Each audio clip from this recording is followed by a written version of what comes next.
Владата не гледа потреба да прогласи кризна состојба по вчерашниот енормен скок на цените на горивата и ризикот од инфлација.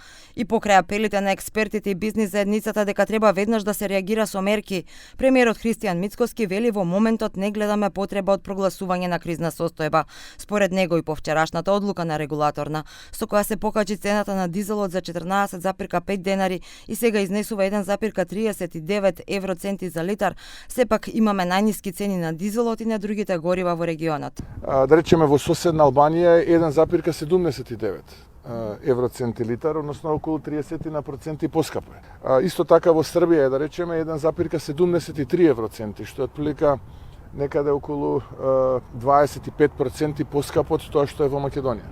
Во Косово се варира цената, но достигнува до 1,52-53 евроценти, што е некаде околу 15%. Во Грција 1,59 евроценти, односно Косово е отприлика 10%, а во Грција е 15%, во Бугарија е 1,41%. Така што во регионот имаме во моментот, како што кажавме, граѓаните во Македонија имаат најниска цена.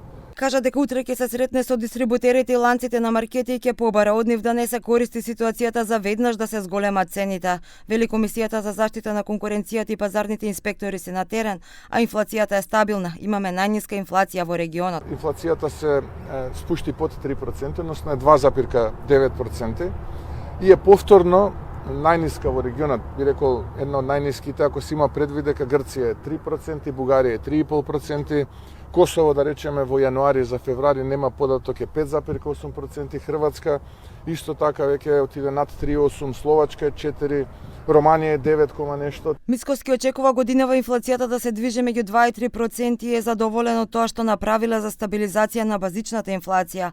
Ако ова што се случува во заливот потрае и предизвика последици по човештвото и по светот, тогаш веќе тоа се работи кои што не зависат од нас, вели премиерот.